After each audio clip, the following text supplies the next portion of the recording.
Okay பாருங்க. இன்றைக்கு நாங்க படிக்கூடிய விடயம் 2027ஆம் ஆண்டு சகல மாணவர்களுக்கும் உரியது. கணக்கீட்டுல உங்களோட ஃபர்ஸ்ட் டைம் சிலபஸ் முழுமையாக முடிவடைஞ்சிட்டு, அதே போல ஃபர்ஸ்ட் டைம் எக்ஸாமும் முழுமையா முடிவடைஞ்சிட்டு. இன்னைக்கு நாங்க ஆரம்பிக்க போறோம் செகண்ட் டைம் சிலபஸ். உங்களோட உயர்தர கணக்கீட்டுல 2ஆம் தவணை பரீட்சைக்கான பாடத்திட்டம் ஆரம்பிக்க போறோம். சரியா? இப்ப நாங்க முதலாவது பார்க்கக்கூடிய விடயம் உங்களோட செகண்ட் டைம் சிலபஸ். உங்களோட 2ஆம் தவணை பாடத்திட்டம் நாங்க என்னென்ன விடயங்களை படிக்கணும், உங்களோட எக்ஸாமுக்கு என்னென்ன விடயங்கள் வரும் அதை நாங்க பார்த்துக்கொள்வோம். அதுக்கு பிறகு நாங்க இந்த புதிய தேர்ச்சியை ஆரம்பிப்போம். சரியா? எனவே பாருங்க, உங்களோட செகண்ட் டைம் சிலபஸ்ன்னு சொல்றது தேர்ச்சி 1ல இருந்து தேர்ச்சி 6 வரைக்கும் உள்ளடக்கப்படும். இதை தெளிவா விளங்கிக் கொள்ளணும். கணக்கீட்டின் அறிமுகம், இரண்டாவது கணக்கீட்டு சமன்பாடு, இரட்டை பதிவுகள், இரட்டை விளைவு விதி, மூளையேடுகள், இது நான்கும் முதலாவது தவணை ஃபர்ஸ்ட் டைம் சிலபஸ். அடுத்து நாங்க மேலதிகமா படிக்கக்கூடிய தேர்ச்சி 5, தேர்ச்சி 6, இந்த இரண்டையும் உள்ளடக்கி உங்களுக்கு மொத்தம் 6 பாடங்கள், 6 தேர்ச்சிகள் இந்த 2ஆம் தவணை செகண்ட் டைம் சிலபஸ்ல உள்ளடங்கப்படும். இந்த 6 விடயங்களை உள்ளடக்கிதான் உங்களோட அடுத்த பேப்பர் பார்ட் 1ஓ பார்ட் 2ஓ தயாரிப்பாங்க. இதை முதலாவது தெரிஞ்சுக்கொள்ளும். ஓகேயா? இப்ப நாம படிக்கக்கூடிய விடயம் தேர்ச்சி 5ம் தேர்ச்சி 6ம், இந்த 2 விடயங்கள் தான் நம்மளோட செகண்ட் டைம் சிலபஸ் நோக்கி படிக்க போறோம். தேர்ச்சி 5ன்னு சொல்றது கணக்கீட்டு எண்ண கருக்கள். சரியா?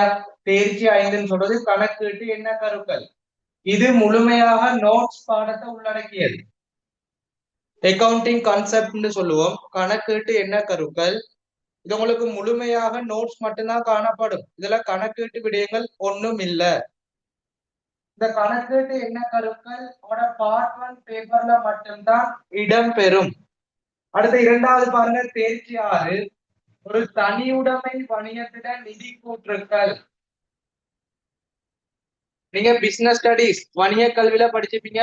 வணிக அமைப்புகள்ல தனி உடைமை, தனியொரு உரிமையாளர் காணப்படக்கூடிய வணிகம், இந்த தனியுடைமை வணிகத்துல தயாரிக்கக்கூடிய நிதி கூற்றுக்கள், இதனால தேர்ச்சி 6ல படிப்போம்.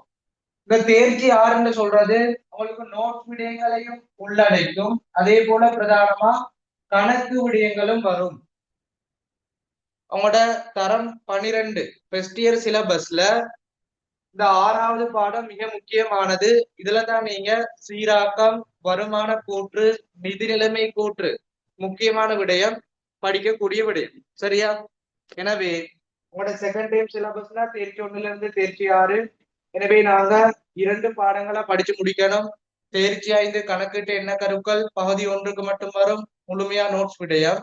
தேர்ச்சி 6 தனியுடைமை வணிகங்கள நிதி கூற்றுக்கள், அதுல நோட்ஸும் வரும், கணக்கீட்டு விடயங்களும் வரும். அப்ப இது நாங்க சொல்லுவோம் பார்ட் 1, அடுத்தது பார்ட் 2 இரண்டிலும் போடப்படக்கூடிய விடயம். இதான் முதலாவது. சகல மாணவர்களும் நோட் பண்ணி கொள்ளும். அப்ப எங்களோட டார்கெட் என்ன, உங்களோட செகண்ட் டைம் எக்ஸாமுக்கு முன்னுக்கு இந்த 2 பாடங்களையும் முழுமையா நாங்க தியரிய படிச்சு முடிக்கணும். அதுல வரக்கூடிய பயிற்சி வினாக்களை பார்க்கணும். அதே போல பாஸ் பேப்பர்ல இடம்பெற்ற வினாக்களை நாங்க கலந்துரையாடணும். 2ஆம் தவணை எக்ஸாமுக்கு முன்னுக்கு நாங்க உங்களுக்கு பாஸ் பேப்பர், அதாவது டேம் பாஸ் பேப்பர் பிராக்டிஸ் பண்ணணும். இது எல்லாமே எங்கட டார்கெட்டா காணப்படுது. எனவே சகல மாணவர்களும் இதை நோட் பண்ணி கொள்ளுங்க. அடுத்து நாங்க புதிய தேர்ச்சியை ஆரம்பிப்போம். சரியா? ஏதாவது உங்களுக்கு டவுட் இருந்தா, சந்தேகங்கள் இருந்தா உடனே கேட்டுக்கொள்ளலாம். என்ன விடயங்களா இருந்தாலும் செட்ல போடலாம் அல்லது அன்மியூட் பண்ணிட்டு கேட்டுக்கொள்ளுங்க. பாடங்கள் கிளியர் இருந்தா உங்களுக்கு எக்ஸ்பிளைன் பண்ண பிறகு செட்ல போட்டுக்கொள்ளுங்க. ஓகே, சரியா?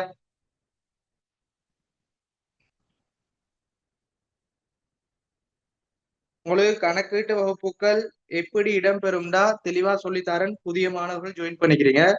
உங்களுக்கு குரூப்ல டியூட் போடப்படுகிறது. அதுல தியரி டியூட், சரியா? தியரி டியூட் போடப்படுகிறது. இந்த தியரி டியூட்ல உங்களுக்கு முழுமையா ரிட்டன் பண்ணணும், எழுதிதான் படிக்கணும். அதாவது முழுமையா நோட்ஸ் விடயங்கள், சமன்பாடுகள், மாதிரி வடிவங்கள் எழுதி படிக்கணும். ஒரு சில விடயங்கள் எட் பண்ணி தருவேன்.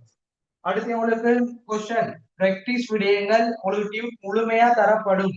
பிடிஎஃப் வடிவுல உங்களுக்கு முழுமையா அது பயிற்சி வினாக்களாக இருக்கலாம் அல்லது பாஸ் பேப்பர் மாடல் பேப்பரா இருக்கலாம். இது முழுமையா தருவேன். இதுக்கு நாங்க ஆன்சர் மட்டும் பார்ப்போம். இந்த அமைப்புல தான் உங்களுக்கு தேர்ச்சி 5ல இருந்து தேர்ச்சி 16 வரைக்கும் பாடங்கள் இடம்பெறும். இதை தெளிவா நோட் பண்ணி கொள்ளும். சரியா? அப்ப உங்களுக்கு தியரி விடயங்கள் டியூப்ஸ் போடுவேன். லைவ் கிளாஸ்ல ஜாயின் பண்ணி கொள்ளுங்க. முழுமையா நாங்க எல்லா விடயங்களும் படிச்சு கொள்ளுவோம். நோட் சொல்ல சொல்ல எழுதி கொள்ளும். அடுத்தது உங்களுக்கு கொஸ்டின் சொல்றது முழுமையா சகல விடயங்கள் உள்ளடக்கி பேப்பர் பிடிஎஃப் படிவுல தரப்படும். பிரிண்ட் எடுத்துக்கொள்ளுங்க. அதற்குரிய ஆன்சர் நாங்க பார்த்து கொள்வோம். இப்படி நாங்க படிச்சுட்டு போவோம். சரியா? அப்ப கணக்குட்டு வகுப்பு தானே உங்களுக்கு நார்மலா சகல நோட்ஸையும் தந்துட்டு சும்மா நாங்க நோட்ஸை படிக்கிறத விட நீங்க எழுதி படிக்கிறது உங்களுக்கு யூஸ்ஃபுல்லா ஆயிக்கும். இன்னும் உங்களுக்கு பாடங்கள் சிறந்த முறையில விளங்கி கொள்ளலாம். அதனால அந்த அமைப்புல படிச்சுட்டு போவோம். சரியா? இப்ப இந்த அடிப்படை விடயம் கிளியரா செக்ல போடுங்க. இப்ப நாங்க பாடத்துக்குள்ள போவோம்.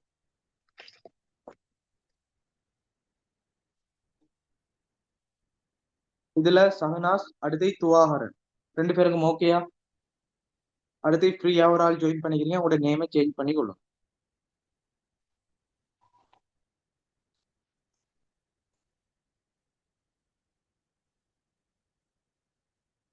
அடுத்து மிக முக்கியமானது உங்களுக்கு இந்த மாதம் முழுமையா, அதாவது உங்களுக்கு ஒரு 1 மந்த்துக்கு நோம்பு முடிகிற வரைக்கும் உங்களுக்கு கிளாஸ் டைம் வந்து 4 to 5:30. சரியா? உங்களுக்கு ஈவினிங் 4 to 5:30 இடம்பெறும். உங்களுக்கு மார்னிங் அல்லது நைட் வந்து இன்ஷால்லா சில சந்தர்ப்பங்கள்ல டைம் மாத்தினா குரூப்ல போடுவேன். அதுக்கு மாதிரி ஜாயின் பண்ணி படிங்க. மற்றபடி உங்களுக்கு ஈவினிங்ல 4 to 5:30 கிளாஸ் இடம்பெறும். உங்களுக்கு ஒவ்வொரு வீக்கும் குறைந்தது 3 வகுப்புகள் இடம்பெறும். தியரி கிளாஸும் அதே போல பேப்பர் கிளாஸ் ரிவிஷன் சகல விடயங்களும் செய்யும். ஓகே, அப்ப குரூப்ல போட்டுக்கோங்க. தங்கச்சி போடுங்க, செக்ல போட்டுக்கோங்க, தம்பி போடுங்க. அடிப்படை விடயம் கிளியரா நாங்க பாடத்துக்குள்ள போவோம்.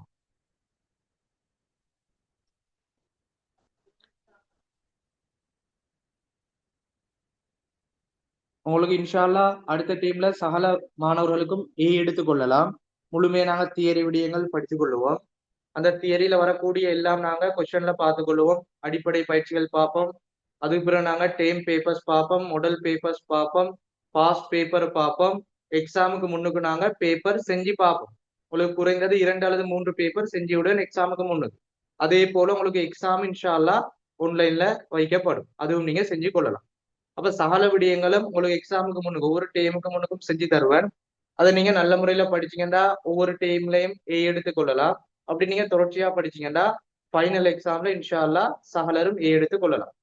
எனவே நல்ல முறையில கிளாஸ்க்கு கட் பண்ணாம ஜாயின் பண்ணி படிங்க. உங்களுக்கு வேற ஏதாவது கிளாஸ் இருந்தால் அல்லது கிளாஸ்க்கு ஜாயின் பண்ண முடியாம இருந்தா மட்டும் ரெக்கார்டிங் பார்த்து படிங்க.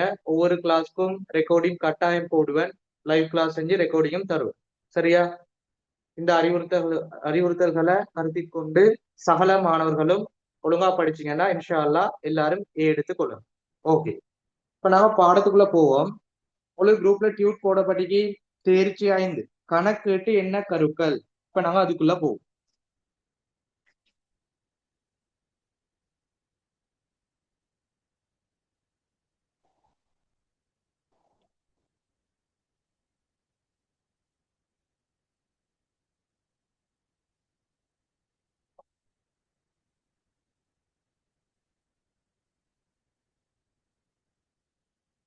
சரியா? எல்லாரும் பாருங்க. தேர்ச்சி 5 கணக்கீட்டு என்ன கருக்கள். இந்த கணக்கீட்டு என்ன கருக்கள்னு சொல்றது ஒரு மிக இலகுவான பாடம். நீங்க இதுவரைக்கும் படிச்ச முதல் 4 பாடங்களை ஒப்பிடும் போது இந்த தேர்ச்சி 5 மிக இலகுவானது. அதாவது முக்கியமா எங்களுக்கு தெரிஞ்சு கொள்ள வேண்டிய விடயம் இது முதலாவது நோட்ஸ் விடயங்களை மட்டும்தான் உள்ளடக்கி வரும். உங்களுக்கு இதுல கணக்கீட்டு விடயங்கள் எதுவும் போடப்படாது. நாங்க பாத்துக்கிறோம் ஒரு கணக்கீட்டு சமன்பாட்டுல சொத்துக்கள் பொறுப்புகள் உரிமையை கண்டுபிடிக்கிறது, மொத்த லாபம் தேறிய லாபம் கண்டுபிடிக்கிறது. அதே போல ஒரு மூலேடுகள்ல கொடுக்கல் வாங்கல பதிவு செய்யறது, பேரேட்டுக்கு மாத்துறது, இந்த விடயங்கள் வராது. வங்கியின் கூற்றுல வங்கி கூற்று மீது கண்டுபிடிக்கிறது, வங்கி இணக்க கூற்று செய்யறது, கட்டுப்பாட்டு கணக்குகள், வழுக்களை திருத்தல், இப்படி நாங்க பல பயிற்சிகள் பாத்துக்கிறோம் கணக்கீட்டு விடயங்கள். ஆனா இந்த தேர்ச்சி 5ன்னு சொல்றது உங்களுக்கு இப்படி கணக்கீட்டு விடயங்கள் ஒண்ணுமே வராது. முழுமையா நோட்ஸ் விடயங்களை மட்டும் உள்ளடக்கியது. உங்களுக்கு தியரி கான்செப்டை மட்டும் படிச்சீங்கன்னா இலகுவான முறையில புள்ளிகளை பெற்றுக்கொள்ளலாம். சரியா? இப்ப கணக்கிட்டு என்ன கரு நோட்ஸ் மட்டும் வரும். அப்ப இது நாங்க பார்த்து கொள்ளலாம். உங்களோட பேப்பர்ல பகுதி ஒன்றுக்கு மட்டும்தான் இந்த பாடம் உள்ளடக்கப்படும். இதை தெளிவா விலகி கொள்ளணும். உங்களோட பார்ட் 1 பேப்பர்ல மட்டும்தான் இந்த தேர்வு செஞ்சு உள்ளடக்கப்படும். அது டேம் பேப்பரா இருக்கலாம் அல்லது கூட ஃபைனல் பேப்பரா இருக்கலாம். எதுவாக இருந்தாலும் பகுதி ஒன்றுல மட்டும்தான் இந்த தேர்வு செஞ்சு உள்ளடக்கப்படும். அடுத்து மிக முக்கியமானது, உங்களோட ஃபைனல் பேப்பர் நீங்க 2027 அந்த ஃபைனல் பேப்பர்ல பகுதி ஒன்றுல பார்ட் 1 பொறுத்த மட்டும் இந்த கணக்கீட்டு என்ன கரு இதுல இருந்து 2 அல்லது 3 வினாக்கள் போடப்படும். சரியா? குறைந்தது 2 வினாக்கள் அல்லது 3 வினாக்கள் போடப்படும். அதாவது 2 அல்லது 3 புள்ளிகளுக்கு இந்த தேர்ச்சிகள்ல இருந்து பெற்றுக் கொள்ளலாம். உங்களுக்கு 100 புள்ளிகளுக்கு 2 அல்லது 3 புள்ளிகளை பெற்றுக்கொள்ளலாம். அப்ப இந்த பாடம் எவ்வளவு முக்கியமானது. உங்களோட ஃபைனல்ல ஒரு ஏ ரிசல்ட் எடுக்கணுமா இருந்தா இந்த பாடம் படிக்கணுமா இல்லையா? உங்களோட பகுதி ஒன்றுல 50 புள்ளிகள்ல 40க்கு மேல ஸ்கோர் பண்ணணுமா இருந்தா இந்த பாடம் எவ்வளவு உங்களுக்கு இம்பார்ட்டன்ட் ஆனது, இதை முதலாவது தெரிஞ்சு கொள்ளும். சரியா? அப்ப நோட்ஸ் மட்டும்தான் பார்ட் 1 மட்டும்தான் வரும். உங்களோட ஃபைனல் பேப்பரை பொறுத்த மட்டும் பகுதி ஒன்றுல 2 அல்லது 3 வினாக்கள் போடப்படும். 2, 3 வினாக்கள்னு சொல்றது ஒரு வினாக்களுக்கு 1 புள்ளிகள் அடிப்படையில உங்களுக்கு 2 புள்ளி அல்லது 3 புள்ளிகளை பெற்றுக் கொள்ளலாம். அப்ப மிக முக்கியமானது, உங்களுக்கு கணக்கீட்டுல ஃபைனல் எக்ஸாம்ல 40க்கு மேல ஸ்கோர் பண்ணாதான் உங்களுக்கு ஏ எடுத்துக் கொள்ளலாம். அப்படி 40க்கு மேல ஸ்கோர் பண்ணணுமா இருந்தா இப்படி இலகுவான தேர்ச்சிகள்ல இருந்து பூரணமான புள்ளிகளை பெற்றுக் கொள்ளணும். அப்ப 50க்கு நாங்க 3 புள்ளிகளை பெற்றுக் கொண்டோம்னா இன்னும் நாங்க சிறிய அலகுகளை தெரிவு செஞ்சு படிச்சோம்னா இலகுவான முறையில புள்ளிகளை நாங்க கேப்சர் பண்ணிக்கொள்ளலாம். அதனால ஒவ்வொரு பாடங்களும் பேப்பருக்கு எப்படி வரும், அதுல நாங்க இருந்து எப்படி மார்க்ஸை பெற்றுக்கொள்ளலாம் எல்லாம் சொல்லி தருவேன். சரியா? இது மிக முக்கியமானது. தேர்ச்சி 5 எல்லாரும் படிச்சு கொள்ளுங்க. ஃபைனல்ல எடுக்கிறதுக்கு 3 புள்ளிகளை பெற்றுக்கொள்ளலாம். ஓகே, இதை நோட் பண்ணி கொள்ளுங்க. இப்ப நாங்க பாடத்துக்குள்ள போவோம். இது கிளியரா?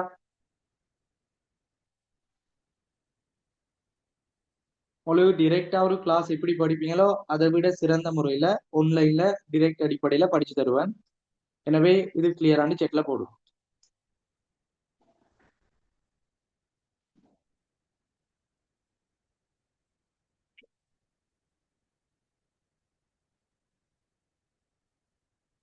ஓகே, இப்ப நீங்க செட்ல போட்டுக்கொள்ளுங்க. கணக்குட்டு என்ன கருக்கள் நீங்க உங்களுடைய ஸ்கூல்லயோ அல்லது உங்களோட பிரைவேட் கிளாஸ்லயோ ஸ்டார்ட் பண்ணிட்டீங்களா, படிச்சிட்டீங்களா? செட்ல போடுங்க.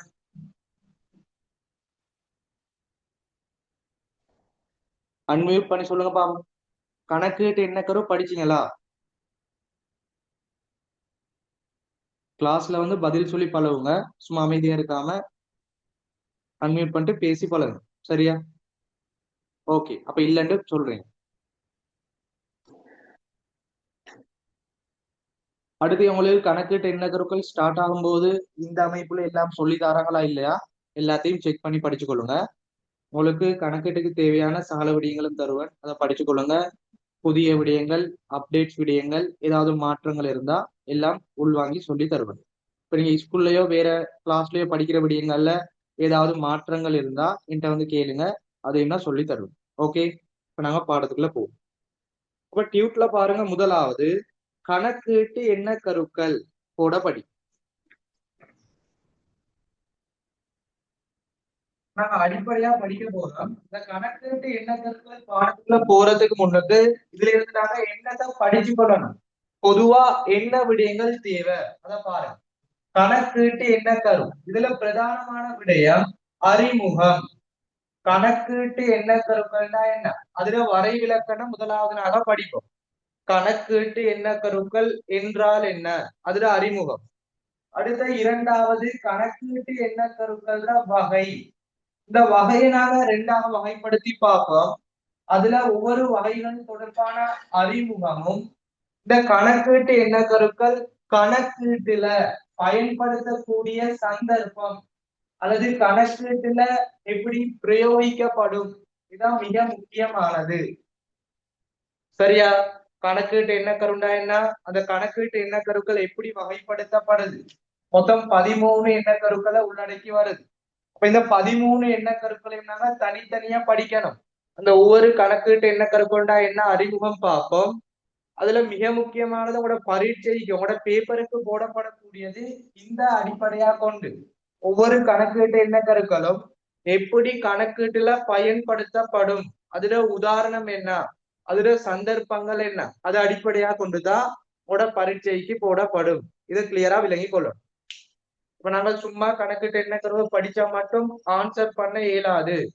கணக்கீட்டு எண்ணக்கரு எப்படி கணக்கீட்டுல பயன்படுத்தப்படும், உதாரணமாக கணக்கீட்டு எண்ணக்கருல முதலாவது வணிக அழகுசார் எண்ணக்கரு அல்லது தொழில் முழுமை கூறு எண்ணக்கரு. இப்ப வணிக அழகுசார் எண்ணக்கருண்டா என்னன்னு தெரிஞ்சுக்கொள்ளணும். அதை விட மிக முக்கியமானது இந்த வணிக அழகுசார் எண்ணக்கருன்னு சொல்றது உங்களோட கணக்கீட்டுல எப்படி பயன்படுத்தப்படும். நீங்க நிதி கூற்றுக்களை தயாரிக்கும் போது அந்த வணிக அழகுசாரை எப்படி நீங்க பயன்படுத்துவீங்க, அதை தெரிஞ்சு கொண்டா உங்களுக்கு புள்ளிகளை பெற்றுக்கொள்ளலாம். சரியா? அப்ப கணக்கீட்டு எண்ணக்கருக்கள் முதலாவது அறிமுகம், அடுத்து வகைகள். அதுல ஒவ்வொரு வகைகள் தொடர்பான அறிமுகம் படிப்போம். அந்த ஒவ்வொரு வகை தொடர்பான பிரயோகம் கணக்கீட்டுல எப்படி பயன்படுத்தப்படும், இந்த பயன்படுத்தக்கூடிய சந்தர்ப்பங்கள் பிரயோகங்களை அடிப்படையா கொண்டுதான் உங்களோட பேப்பர்ல வினாக்கள் போடப்படும். இது மிக முக்கியமானது. சரியா? உங்களோட டியூட்ல இதை குறிச்சு கொள்ளுங்க. அடுத்து நாங்க பாடத்துக்குள்ள போவோம். அப்ப இந்த விடயத்தை தான் நாங்க அடுத்து நாங்க டீப்பா படிக்க போறோம். முழுமையா நாங்க விரிவா படிக்க போறோம். எழுதி கொள்ளுங்க.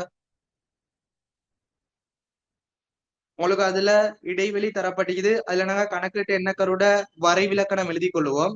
சைட்ல நீங்க சின்னதா குறிச்சு கொள்ளுங்க. முதலாவது கணக்கீட்டு எண்ணக்கருல என்னத்தை நாங்க படிக்க போறோம், அந்த மாதிரி படத்தை போட்டுக்கொள்ளும். சரியா?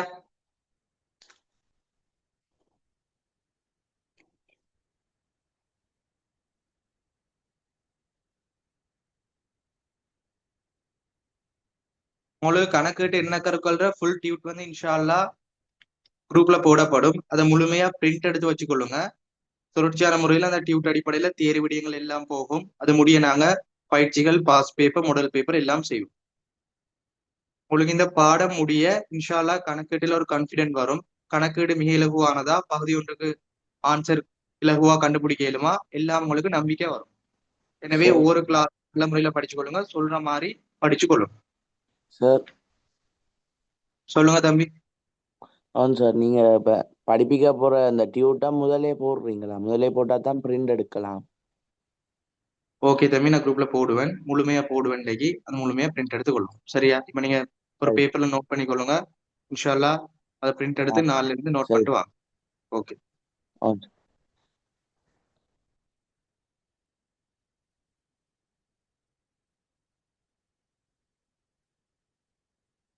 ஓகே, இப்ப நாம பாடத்துக்குள்ள போவோம். முதலாவது கணக்கீட்டு எண்ணக்கருக்கள், அதுல வரைவிலக்கணம் வரும். அப்ப கணக்கீட்டு எண்ணக்கருன்னு சொல்றது அக்கவுண்டிங் கான்செப்ட் சொல்றோம். சரியா? இப்ப நாங்க ஒவ்வொரு பாடங்கள் படிக்கும் போது அதுல வரைவிலக்கணம் கட்டாயம் தெரிஞ்சு கொள்ளணும். அது உங்களுக்கு டிரெக்டா எக்ஸாமுக்கு வருமா இல்லையா அது தெரியாது. சில சந்தர்ப்பங்கள்ல போடப்படலாம் அல்லது உங்களுக்கு போடப்படாமல் இருக்கலாம். கணக்கீடு என்றால் என்ன, அது கட்டாயம் பரீட்சைக்கு வரும். கணக்கீட்டு சமன்பாடுண்டா என்றால் என்ன, அது வருமா இல்லையா தெரியாது. இரட்டை பதிவுகள், இரட்டை விளைவிதி வரப்படலாம் அல்லது தரப்படாமல் இருக்கலாம். மூலேடுகள்னா என்ன, எக்ஸாமுக்கு டிரெக்டா போடப்படுமா இல்லையா தெரியாது. ஆனா நாங்க ஒவ்வொரு பாடமும் ஸ்டார்ட் பண்ணும்போது அந்த தலைப்பு மிக முக்கியமான விடயங்கள் அதுல வரைவிலக்கணம் தெரிஞ்சு கொள்ளணும்.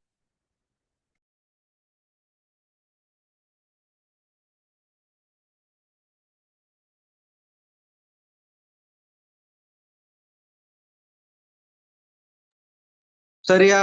அதன் அடிப்படையில நாங்க கணக்கீட்டு எண்ணக்கரு என்றால் என்னன்னு பார்த்துக்கொள்ளும். முதலாவது பாருங்க, கணக்கீட்டு எண்ணக்கருன்னு சொல்றது ஒரு நிறுவனம் நாங்க நிதி கூற்றுகளை தயாரிக்கிறது அல்லது கணக்கீடுகளை மேற்கொள்றது நிறுவனம் தொடர்பாக அல்லது ஒரு வணிகம் தொடர்பாக. ஒரு நிறுவனம் என்ன செய்யும், நிதி கூற்றுக்களை தயாரிக்கும். நாங்க நிதி கூற்றுக்களை இனம் காணும் போது அல்லது அந்த நிதி கூற்றுக்களின் கூறுகளை அளவீடு செய்யும் போது பெரியா விலையும் கொள்ளணும். நிதி கூற்றுக்களை இனம் காணுதல் அல்லது அளவீடு செய்யும் போது நாங்க பயன்படும் முதலாவது அடிப்படை கொள்கைகள், தத்துவங்கள், மரபுகள், சட்ட திட்டங்கள் போன்ற விடயங்களை நாங்க சொல்லுவோம் கணக்கீட்டு எண்ண கருக்கள்.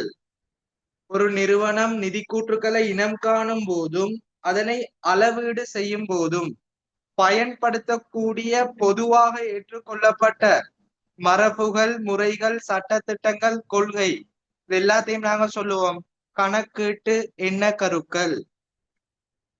தெளிவா பாருங்க, நிதி கூற்றுக்கள் சொல்றது 5 விடயங்களை உள்ளடக்கி வரும். வருமான கூற்று, லாப நட்டங்களை கண்டுபிடிக்கிறதுக்கு. நிதி நிலைமை கூற்று, ஒரு நிறுவனத்துல சொத்துக்கள், பொறுப்புகள், உரிமையாண்மை அறிந்து கொள்ள. உரிமையாண்மை மாற்றல் கூற்று, ஒரு கம்பெனியில உரிமையை அறிந்து கொள்ள. காசு பாய்ச்சல் கூற்று, கம்பெனில காசு உட்பாய்ச்சல் வெளிப்பாய்ச்சலை கண்டுபிடிக்க. கணக்கீட்டு கொள்கை குறிப்புகள், இப்படி 5 விடயங்கள் படிச்சுப்பீங்க தேர்ச்சி 1ல, அடுத்தே தேர்ச்சி 4ல. அந்த நிதி கூற்றுக்களை நாங்க இனம் காணும் போதும் அளவீடு செய்யும் போதும் அந்த நிதி கூற்றுக்களை நாங்க தயாரிக்கும் போது அதை நாங்க முன்வைக்கும் போது அக்கறை செலுத்தும் தரப்பினருக்கு தகவலை வழங்கும் போதும் நாங்க என்னத்தை பின்பற்றி நாங்க இந்த நிதி கூற்றுக்களை தயாரிக்கிறோம், பொதுவாக என்னத்தை நாங்க ஏற்றுக்கொண்டு தயாரிக்கிறோமோ அதைத்தான் நாங்க சொல்லுவோம் கணக்கீட்டு எண்ண கருக்கள். அப்ப தெளிவா வரைவிலக்கணத்தை பாருங்க. நிதி கூற்றுக்களை இனங்காணும் போதும் அளவீடு செய்யும் போதும் பொதுவாக ஏற்றுக்கொள்ளப்பட்ட அடிப்படை மரபுகள், கொள்கைகள், தத்துவங்களை நாங்க சொல்லுவோம் கணக்கீட்டு எண்ண கரு. சிம்பிளா சொன்னா நீங்க ஒரு நிதி கூற்றுக்களை தயாரிக்கும் போது என்னத்தை பின்பற்றுவீங்க, என்னத்தை பின்பற்றி நிதி கூற்றுக்களை தயாரிக்கணுமோ அதை நாங்க சொல்லுவோம் கணக்கீட்டு எண்ண கரு. இது கிளியரா தங்கச்சி தம்பி? ஓகேயா? கணக்கீட்டு என்ன கருண்டா ஐடியா ஓகேயா?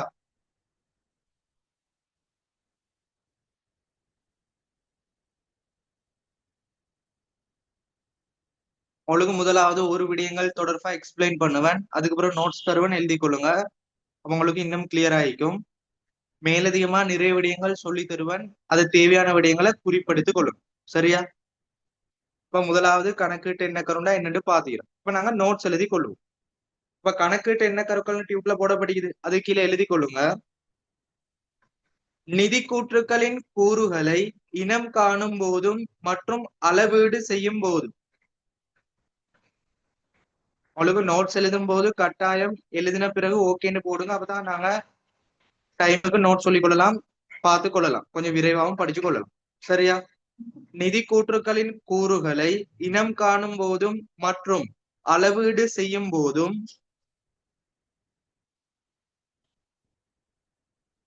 நிதி கூற்றுக்களின் கூறுகளை இனம் காணும் போதும் மற்றும் அளவீடு செய்யும் போதும்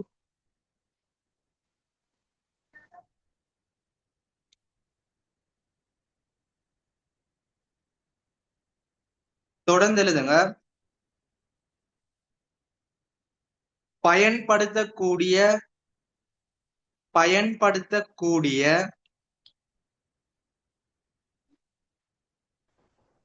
பொதுவாக ஏற்றுக்கொள்ளப்பட்ட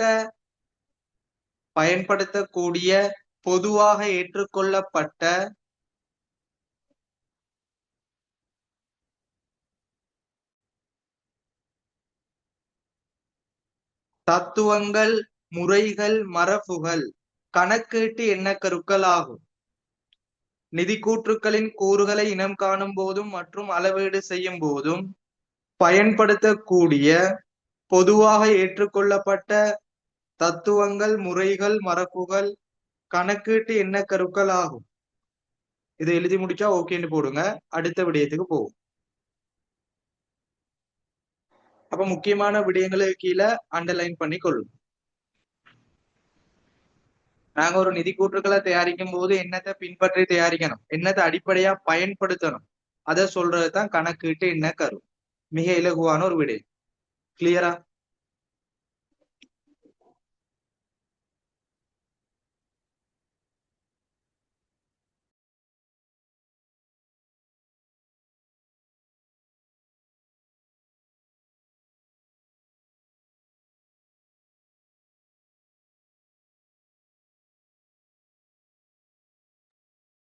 சரியா?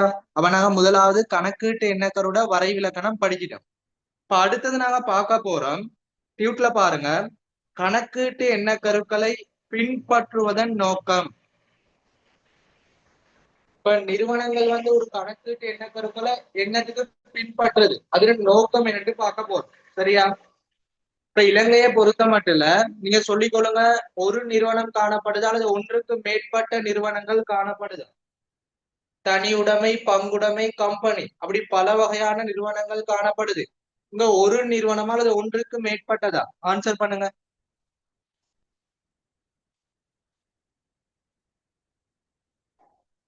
அன்மியூட் பண்ணிட்டு பேசுங்க, பிரச்சனை இல்லை.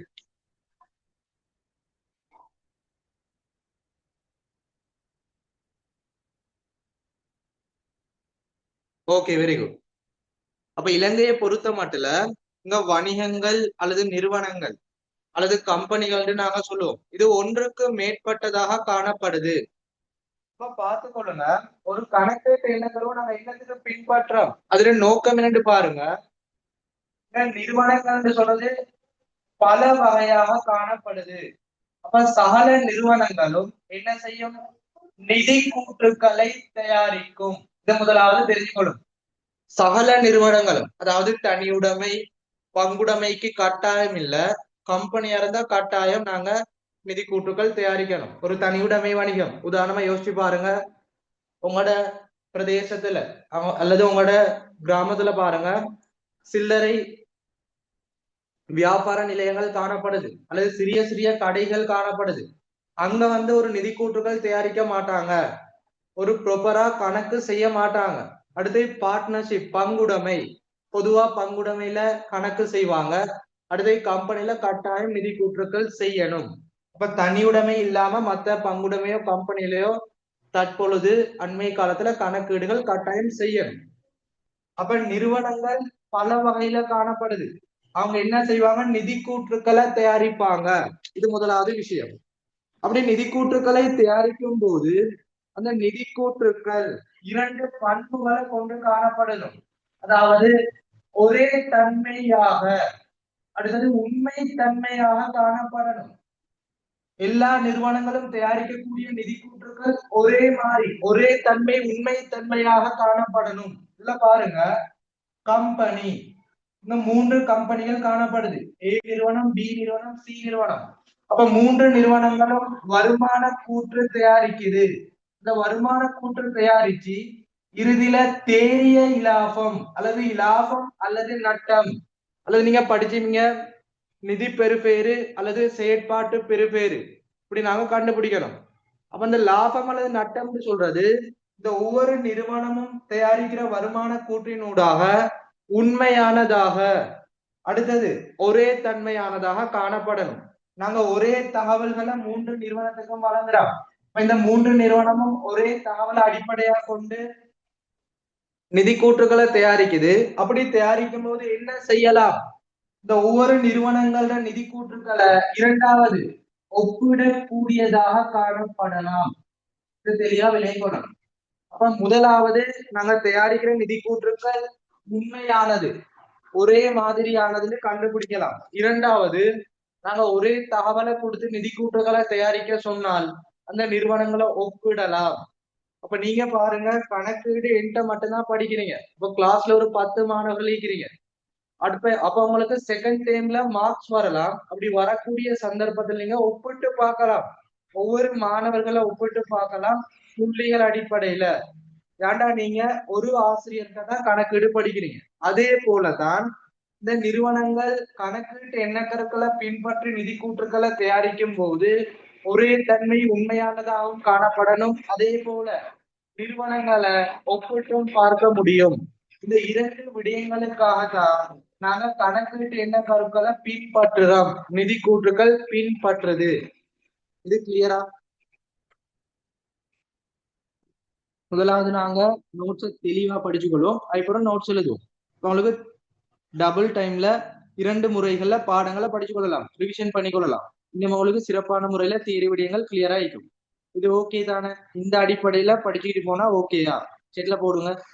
இப்ப நிதி கூற்றுக்களை தயாரிக்கும் போது கணக்கீட்டு எண்ண கருக்களை பின்பற்றுவதன் நோக்கம் கிளியரா விளங்கிட்டா. அது ஒரே தன்மை உண்மைத்தன்மையாகவும் அடுத்து ஒப்பீடு செய்வதற்கும் நாங்க எண்ண கருக்களை பின்பற்றணும். இது கிளியரா?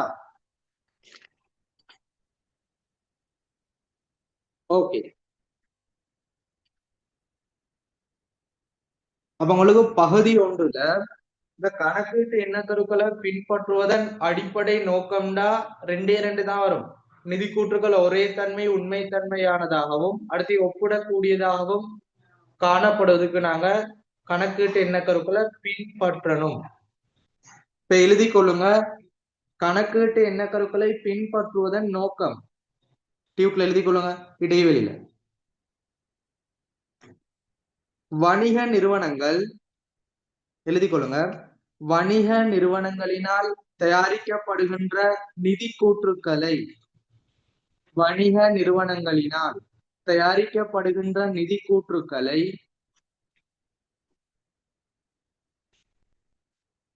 வணிக நிறுவனங்களினால் தயாரிக்கப்படுகின்ற நிதி கூற்றுக்களை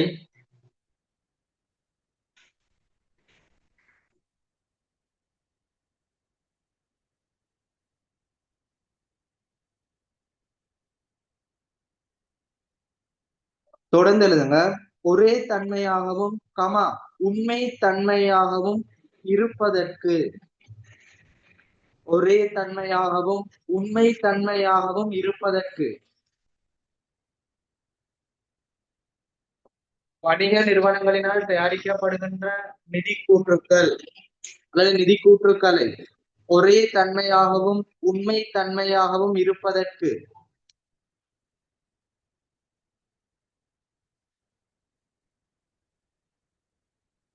மற்றும் மற்றும் நிதி கூற்றுக்களை ஒப்பீடு செய்வதற்கும் நிதி கூற்றுக்களை கம்பேர் பண்ணி பாக்குறது நிதி கூற்றுக்களை ஒப்பீடு செய்வதற்கும் கணக்கீட்டு எண்ணக்கருக்கள் பின்பற்றப்படுகிறது. கணக்கீட்டு எண்ணக்கருக்கள் பின்பற்றப்படும். சரியா? நோட்ஸ் எழுதுனா இந்த ரெண்டு விடயங்களும் கிளியர்னா செட்ல போடுங்க.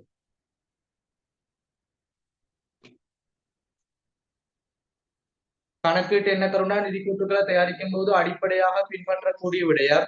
இந்த கணக்கீட்டு எண்ணக்கரு என்னத்துக்கு பின்பற்றணும்டா நிதி கூற்றுக்களை ஒரே தன்மை உண்மைத்தன்மையாகவும் ஒப்பீடு செய்யக்கூடிய மாதிரி காணப்படுவதற்கு இதை நாங்க பின்பற்றணும். இதோட ஷார்ட் நோட்ஸ்.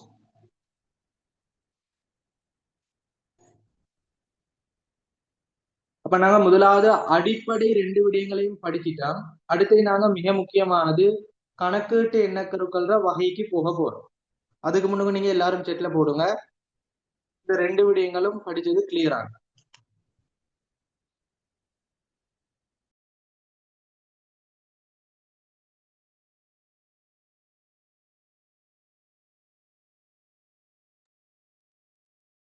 இல்ல நீங்க உங்களுக்கு செக் பண்ண கஷ்டமா இருந்தா அன்மியூட் பண்ணி கிளியரா இல்லையாண்டு போட்டீங்கன்னா போதும். அடுத்து நான் பார்த்து பார்த்து போகலாம். ஏதாவது டவுட் இருந்தா உடனடியா கேட்டுக்கொள்ளும். படித்தரும் போதே டவுட் இருந்தா கேட்டுக்கொள்ளுங்க. உங்களுக்கு கிளியரா படிச்சுட்டு போகலாம். சரியா? அடுத்து உங்களுக்கு கிளாஸ் முடிய மேலதிகமா ஏதாவது விடயங்கள் தேவைன்னாலும் வாட்ஸ்அப்ல போட்டு டவுட்டை கேட்டுக்கொள்ளும். சார் திரும்ப ஒருக்கா கணக்கிட்டு என்ன கருக்கள் இந்த வரைவிலக்கணத்தை சொல்ல முடியுமா? ஓகே. கணக்கீட்டு எண்ண கருக்கள் வரைவிலக்கணம் நாங்க படிச்சுக்கிறோம்.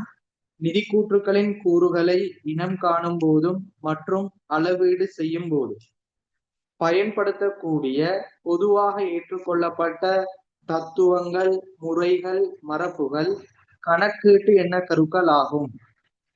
நிதி கூற்றுக்களின் கூறுகளை இனம் காணும் போதும் மற்றும் அளவீடு செய்யும் போதும் பயன்படுத்தக்கூடிய பொதுவாக ஏற்றுக்கொள்ளப்பட்ட தத்துவங்கள், முறைகள், மரபுகள் கணக்கீட்டு எண்ண கருக்கள் ஆகும். சரியா ராஜி? Okay sir. அடுத்து இரண்டாவது கணக்கீட்டு எண்ண கருக்களை பின்பற்றுவதன் நோக்கம் வணிக நிறுவனங்களினால் தயாரிக்கப்படுகின்ற நிதி கூற்றுக்களை ஒரே தன்மையாகவும் உண்மை தன்மையாகவும் இருப்பதற்கு மற்றும் நிதி கூற்றுக்களை ஒப்பீடு செய்வதற்கும் கணக்கீட்டு எண்ண கருக்கள் பின்பற்றப்படும். அதுல ஒரே தன்மை, உண்மை தன்மை, அடுத்து ஒப்பீடு செய்தல், அதுக்கு அண்டர்லைன் பண்ணி கொள்ளும். ஓகே, இப்ப நாங்க அடுத்த விடயத்துக்கு போவோம். மிக முக்கியமானது உங்களோட பரீட்சைக்கு கேட்கக்கூடிய வினா. இப்ப அதுக்கு நாங்க வந்துக்கிறோம். இப்ப நீங்க ஒரு எக்ஸாம்ல கணக்கிட்ட என்ன கருவில புள்ளிகளை பெற்றுக்கொள்ளணுமா இருந்தா பிரதானமா நாங்க என்னத்தான் படிக்கணும். இப்ப அந்த டைமுக்கு வந்துக்கிறோம். கணக்கீட்டு எண்ண கருக்கள்ற வகைகள்.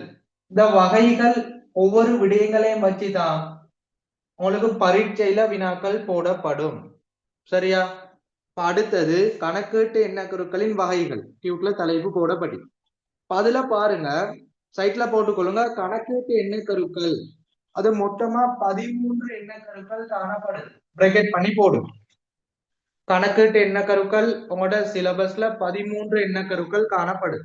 இந்த 13 எண்ண கருக்களையும் நாங்க ஒவ்வொரு விடயங்களையும் அதுல வரைவிலக்கணம், அதுல அறிமுக விடயம், அடுத்தது இது கணக்கீட்டுல பயன்படுத்தக்கூடிய சந்தர்ப்பம், இதை நாங்க படிக்க போறோம். ஒவ்வொரு கணக்கீட்டு எண்ணக்கரோட அறிமுகம், சந்தர்ப்பம் படிக்க போறோம். அதுல வரக்கூடிய உதாரணங்கள் எல்லாம் பார்க்க போறோம். இப்ப நாங்க ஒவ்வொரு கணக்கீட்டு எண்ண கருவையும் எழுதி கொள்ளுவோம். மொத்தம் 13 கணக்கீட்டு எண்ண கருவிக்குது. ஒவ்வொரு விடயங்களா எழுதி கொள்ளுவன். அப்படி நீங்க பார்த்து நோட் பண்ணி கொள்ளுங்க. முதலாவது வணிக அழகுசார் எண்ண கரு அல்லது தொழில் முழுமை கூறு எண்ண கரு. இப்ப முதலாவது எண்ண கரு எழுதி கொள்ளுங்க, வணிக அழகுசார் எண்ண கரு. இதோட புதிய பெயர், இதுக்கு பழைய பெயர் காணப்படுது தொழில் முழுமை கூறு எண்ண கரு.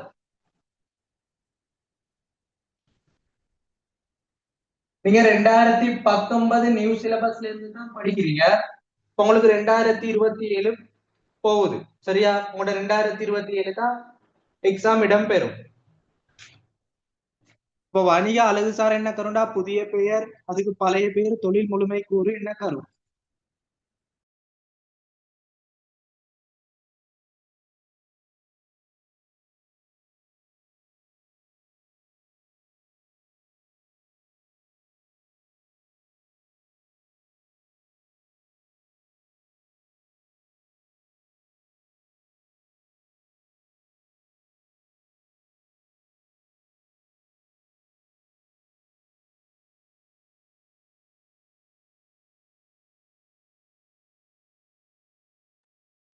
தெளிவா பார்த்துக்கொள்ளுங்க. இப்ப நான் வணிக அழகுசார் என்ன கரு மட்டும்தான் தெரிஞ்சமா இருந்தா உங்களுக்கு பாஸ் பேப்பர் அல்லது டேம் பேப்பரை பொறுத்த மட்டும் இல்ல, உங்களுக்கு வணிக அழகுசார் என்ன கருன்னு மட்டும் பேர் போட மாட்டாங்க. இந்த பழைய பேர் தொழில் முழுமை கூறு என்ன கரும் போடப்படுது. இப்ப உங்களோட 2019 இருந்து இறுதியா இடம்பெற்ற 2025 அது வரைக்கும் நாங்க பாஸ் பேப்பர் பார்த்தோம்னா உங்களுக்கு தொழில் முழுமை கூறும் ஆன்சர்ல போடப்படுது. எனவே ஒவ்வொரு கணக்கீட்டு எண்ணக்கரோட புதிய பெயர்கள் அந்த பழைய பெயர்களும் கட்டாயம் நோட் பண்ணி கொள்ளும். சரியா? இப்ப நாங்க கணக்கீட்டு எண்ணக்கரோட வகையெல்லாம் எழுதி காட்டுவேன், அதை நோட் பண்ணிட்டு போங்க.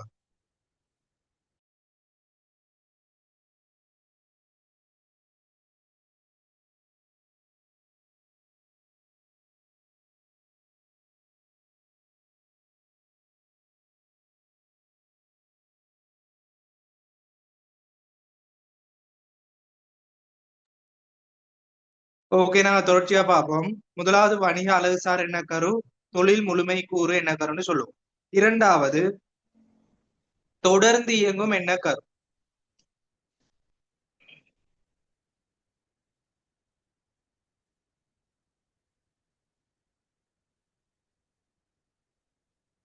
ஒவ்வொரு விடயங்களுக்கும் என்ன கருன்னு எழுதி கொள்ளுங்க.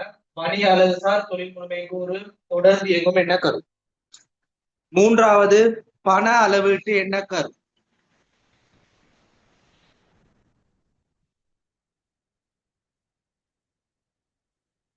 அடுத்த நான்காவது கால அளவீட்டு அல்லது ஆவர்த்தன எண்ணக்கரு.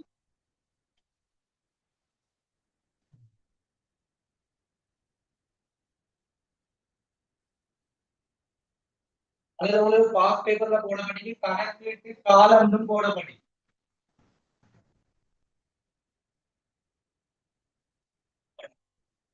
வணி அலகுசார் எண்ணக்கரு, தொழில் முழுமை கூறு எண்ணக்கரு, இரண்டாவது தொடர்ந்து இயங்கும் எண்ணக்கரு, பண அளவீட்டு எண்ணக்கரு, கால அளவீட்டு எண்ணக்கரு. அதுக்கு நாங்க ஆவர்த்தன எண்ணக்கரு அல்லது கணக்கீட்டு காலம்னு சொல்லுவோம். ஐந்தாவது அட்டுறு எண்ணக்கரு அல்லது நிலுவை எண்ணக்கரு.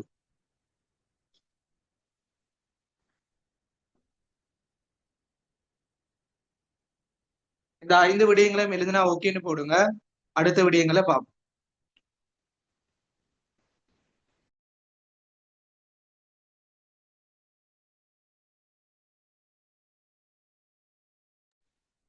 அப்ப கணக்கிட்ட எண்ணக்கருக்குள்ள முதல் 5 விடயங்கள் வணிக அலகுசார் எண்ணக்கரு, தொடர்ந்து இயங்கும் எண்ணக்கரு, பண அளவீட்டு எண்ணக்கரு, கால அளவீட்டு எண்ணக்கரு, அட்டுறு எண்ணக்கரு. அடுத்து 6வது தேரல் எண்ணக்கரு.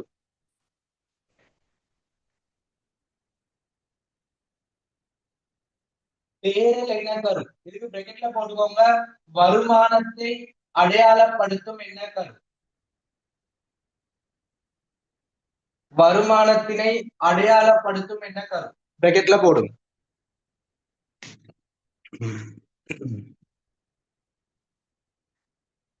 சரியா? தேரல் எண்ணக்கரு வருமானத்தினை அடையாளப்படுத்தும் எண்ணக்கருன்னு போடுங்க. அடுத்து 7வது இணைதல் எண்ணக்கரு.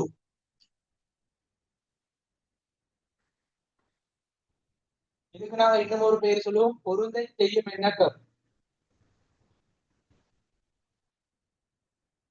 இணைதல் அல்லது பொருந்தை செய்யும் எண்ணக்கரு மேட்சிங் கான்செப்ட்னு சொல்லுவோம். அதுக்கு பிராக்கெட்ல போடுங்க செலவு கோட்பாடு அல்லது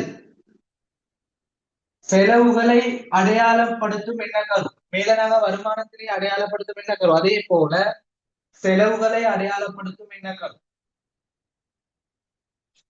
இந்த 2 எண்ணக்கருவுக்கும் தெளிவான முறையில அடுத்தடுத்த விடயங்களை நோட் பண்ணிக்கொள்ளும். தேரல் எண்ணக்கரு வருமானத்தினை அடையாளப்படுத்தும் எண்ணக்கரு, இணைதல் அல்லது பொருந்தை செய்யும் எண்ணக்கரு, செலவு கோட்பாடு என்று சொல்லுவோம், அல்லது செலவுகளை அடையாளப்படுத்தும் எண்ணக்கரு.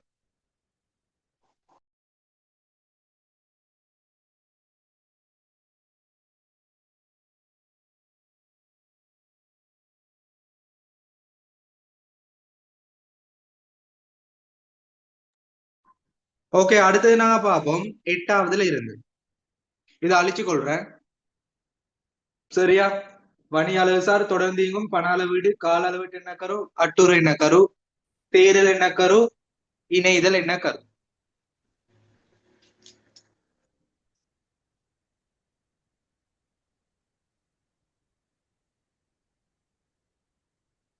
அடுத்து 8வது எழுதி கொள்ளுங்க. கிரயம் அல்லது வரலாற்று கிரைய எண்ணக்கரு. கிரைய அல்லது வரலாற்று கிரைய எண்ணக்கரு.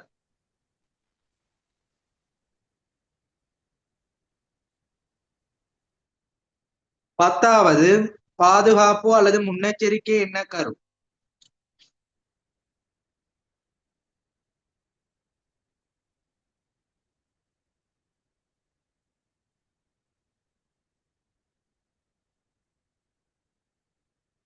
பத்தாவது எழுதி கொள்ளுங்க. முக்கியத்துவம் அல்லது பொருண்மை எண்ணக்கரு.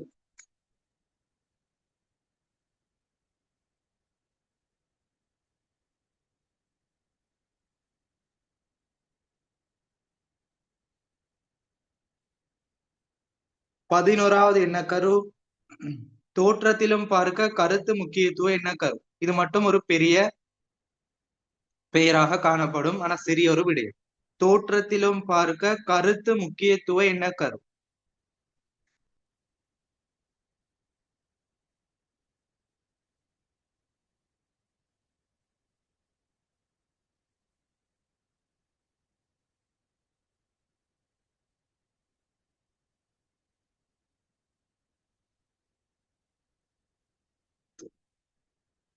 பனிரெண்டாவது கொள்கை மாறாமை எண்ணக்கரு.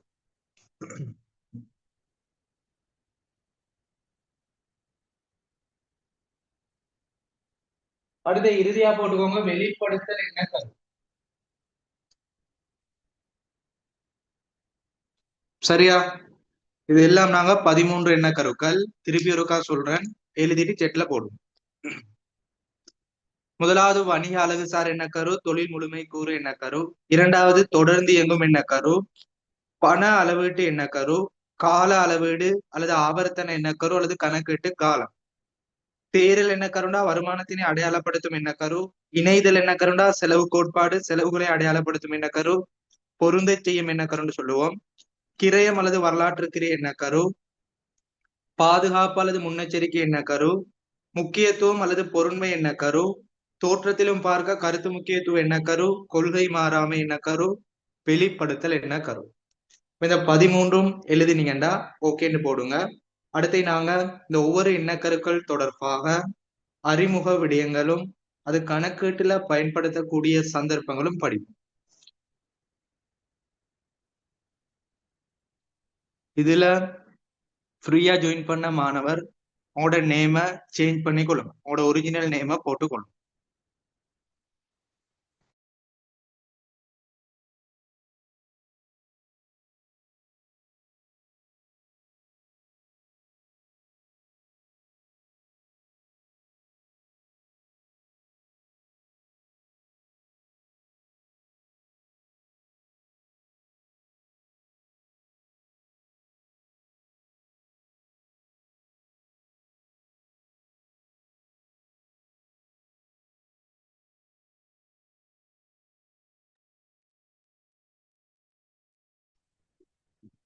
சரியா? இப்ப நாங்க இந்த ஒவ்வொரு கணக்கீட்டு எண்ணக்கருக்கள் தொடர்பாக தனித்தனியா படிக்க போறோம். அடுத்து பாருங்க, டியூட்ல உங்களுக்கு புக்ஸ் போடப்படிக்கு நோட்னு போடப்படிக்கு அதுல இப்ப சொல்லக்கூடிய விடயங்களை எழுதி கொள்ளும்.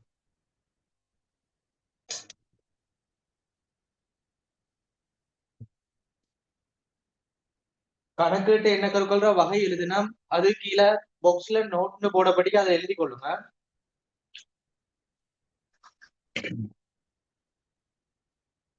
கணக்கீட்டு எண்ணக்கருவானது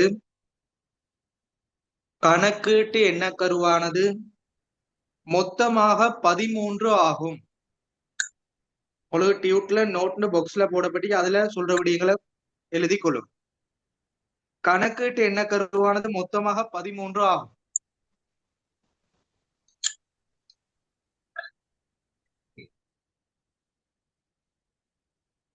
சரியா? கணக்கீட்டு எண்ணக்கருவானது மொத்தமாக 13 ஆகும். அடுத்த வரியில் எழுதி கொள்ளுங்க.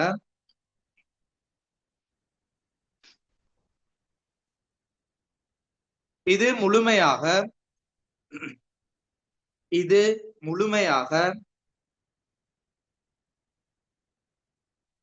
பகுதி ஒன்றில் மாத்திரம் இடம்பெறும். கணக்கீட்டு எண்ணக்கருவானது மொத்தம் 13 ஆகும். இது முழுமையாக வினாத்தாளில் பகுதி ஒன்றில் மாத்திரம் இடம்பெறும். வினாத்தாளில் பகுதி ஒன்றில் மாத்திரம் இடம்பெறும்.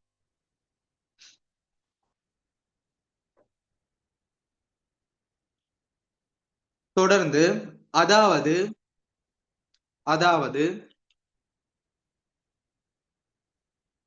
2 அல்லது 3 வினாக்கள்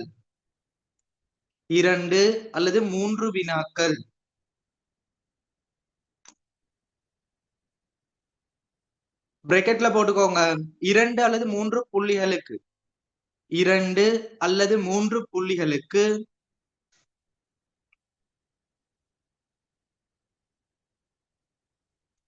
கட்டாயமாக இத்தேர்ச்சியிலிருந்து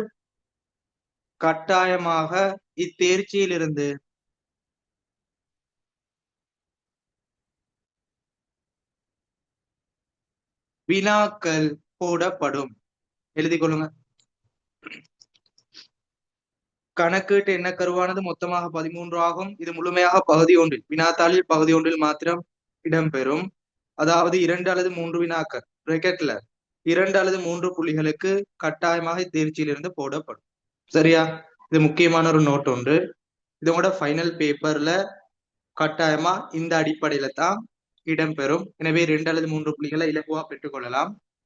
அடுத்து நாங்க கணக்கீட்டு எண்ணக்கருக்கள் அந்த ஒவ்வொரு விடயங்களா படிக்க போறோம். இனிதான் மிக முக்கியமானது, ஒவ்வொரு விடயங்களை உள்ளடக்கி தான் உங்களோட பேப்பர்ல மொத்தம் 13 எண்ணக்கருக்களை உள்ளடக்கி வினாக்கள் தருவாங்க. அதுக்கு நாங்க இலகுவா எண்ணக்கருவை எழுதி கொள்ளலாம், அல்லது பிரேக்கெட்ல ஆன்சரை போட்டுக்கொள்ளலாம். சரியா? அல்லது கூற்றுக்கள் தந்தா சரியா பிழையா உண்மையா பொய்யாண்டு ஆன்சர் போட்டுக்கொள்ளணும். இப்ப நாங்க ஒவ்வொரு எண்ணக்கருக்களா படிப்போமா? இது வரைக்கும் படிச்ச விடயங்கள் கிளியரா செட்ல போடுங்க.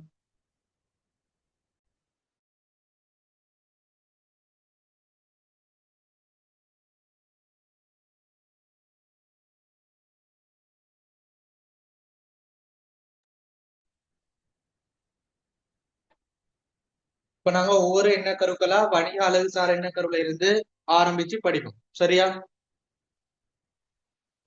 எனவே முதலாவது பாத்துக்கோங்க, டியூட்ல போடப்பட்டிக்கு வணிக அலகு சார் எண்ணக்கரு அல்லது தொழில் முழுமை கூறு எண்ணக்கரு. இது முதலாவது. இப்ப இதை நாங்க படிக்க போறோம்.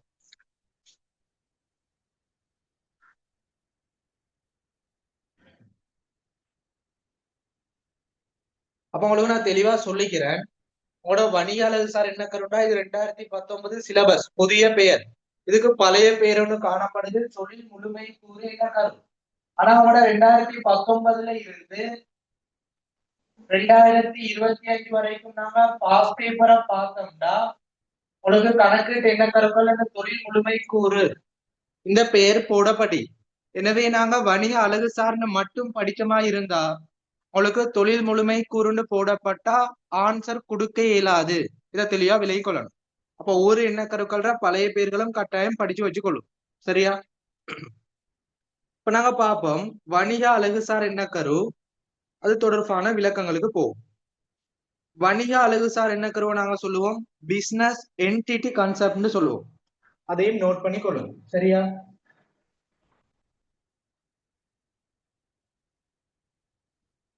பிசினஸ் என்டிட்டி கான்செப்ட் ஒவ்வொரு எண்ணக்கருக்களையும் ஆங்கிலத்தால போட்டுக்கொள்ளும். சரி, இப்ப நாங்க வரை விளக்கணத்துக்கு வருவோம். வணிக அலகு சார் அப்படின்னா என்ன? தெளிவா பாருங்க, ஒரு நிறுவனம் காணப்படுது. அந்த நிறுவனத்துல கட்டாயமா யாரு காணப்படுவாரு? உரிமையாளர் காணப்படுவார். அப்ப இங்க வணிக அலகுசார் எண்ணக்கருன்னு சொல்றது ஒரு நிறுவனத்திற்கும் அந்த உரிமையாளருக்கும் இடையில தொடர்பு படக்கூடிய எண்ணக்கரு. இது முதலாவது தெரிஞ்சு கொள்ளணும். இப்ப வணிக அலகுசார் எண்ணக்கருண்டா நிறுவனம் உரிமையாளர் ரெண்டு பேருக்கும் இடையில தொடர்பு படக்கூடிய, இரண்டு பேருக்கும் இடையில வேறுபடக்கூடிய எண்ணக்கரு தான் என்னது? வணிக அலகுசார் எண்ணக்கரு. இது முதலாவது பாயிண்ட். சரியா? இப்ப வணிக அலகுசார் எண்ணக்கருன்னு சொல்றது உரிமையாளரும் நிறுவனமும் வேறுபட்ட தனி அலகுகள். எப்படி? உரிமையாளரும் நிறுவனமும் வேறுபட்ட தனி அலகுகளாக கருதி நாங்க என்ன செய்யணும்டா? நிதி கூற்றுக்களை தயாரிக்கணும். சரியா? நாங்க ஒரு வருமான கூற்றோ நிதிநிலைமை கூற்றோ தயாரிக்கும் போது அங்க உரிமையாளர் சொல்றது ஒரு தனிப்பட்ட விடயம், வணிகம்னு சொல்றது ஒரு தனிப்பட்ட விடயம். அதை நாங்க தனிய கருதி தான் நிதி கூற்றுக்களை தயாரிக்கிறோம். அதை நாங்க சொல்லுவோம் வணிக அலகுசார் எண்ணக்கரு.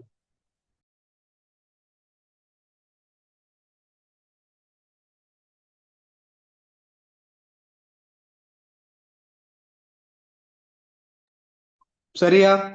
அப்ப நிறுவனம் உரிமையாளர் வேறுபட்ட அலகுகளாக கருதி நிதி கூற்றுக்கள் தயாரிக்கப்படுதல் வணிக அலகுசார் எண்ணக்கரு. இது கிளியரா? அப்ப பொதுவா உங்களுக்கு தெரிஞ்ச மட்டும் இல்ல, பொதுவா நிறுவனம் உரிமையாளர் சொல்றது ரெண்டு முறை விடயம். ஏன்னா நிறுவனத்தை நடாத்துற நபர், இதை கொண்டு செல்ற நபர் தான் உரிமையாளர். ஆனா கணக்கீட்டு அடிப்படையில பார்த்தமாக இருந்தா நிறுவனம் சொல்றது தனி அலகு, உரிமையாளர் சொல்றது தனி அலகு. சரியா?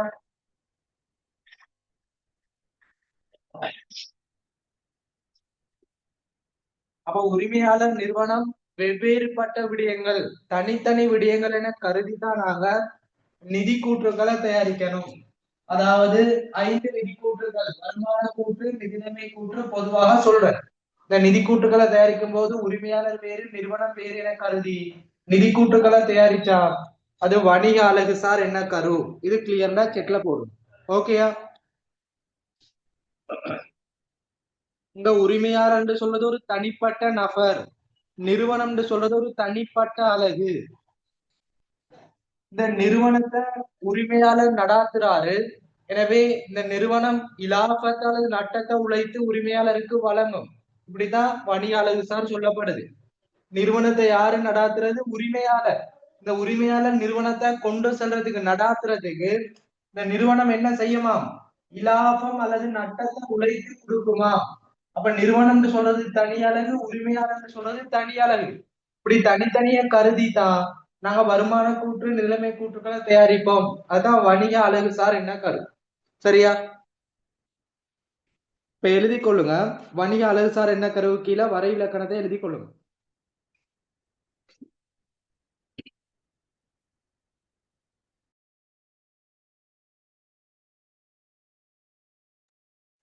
உரிமையாளரும் நிறுவனமும் எழுதி கொள்ளுங்க. உரிமையாளரும் நிறுவனமும்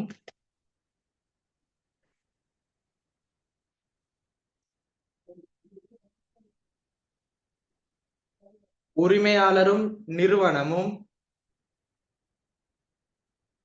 வேறுபட்ட அலகுகளாக கருதி உரிமையாளரும் நிறுவனமும் வேறுபட்ட அலகுகளாக கருதி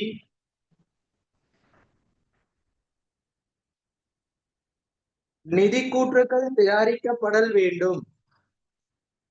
உரிமையாளரும் நிறுவனமும் வேறுபட்ட அலகுகளாக கருதி நிதி கூற்றுக்கள் தயாரிக்கப்படல் வேண்டும். இது வணிக அலகு சார் என்ன கரு ஆகும். இது வணிக அலகு சார் என்ன கரு ஆகும்.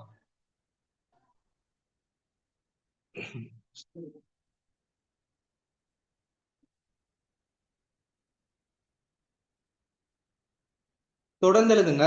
அதாவது அதாவது வணிக நிறுவனமானது அதாவது வணிக நிறுவனமானது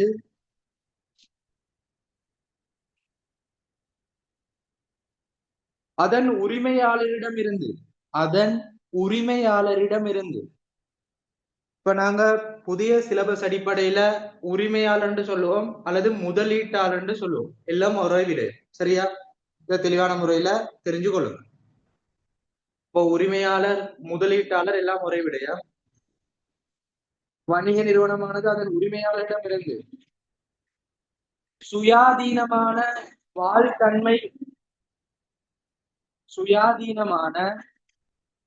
வாழ்தன்மை கொண்டுள்ளது என்பது இதன் கருத்தாகும். அதாவது வணிக நிறுவனமானது அதன் உரிமையாளரிடமிருந்து சுயாதீனமான வாழ்தன்மை கொண்டது என்பது இதன் கருத்தாகும். எழுதி கொள்ளுங்க.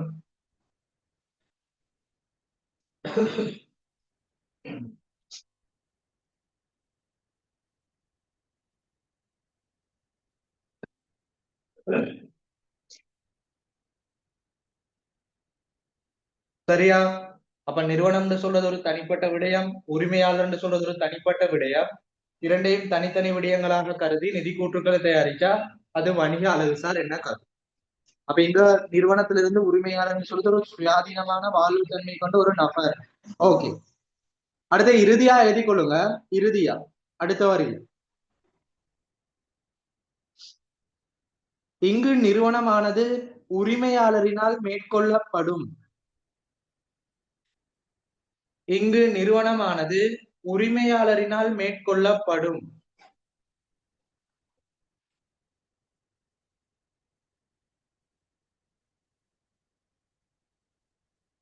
எனவே நிறுவனமானது இலாபம் அல்லது நட்டத்தினை உரிமையாளருக்கு வழங்கும்.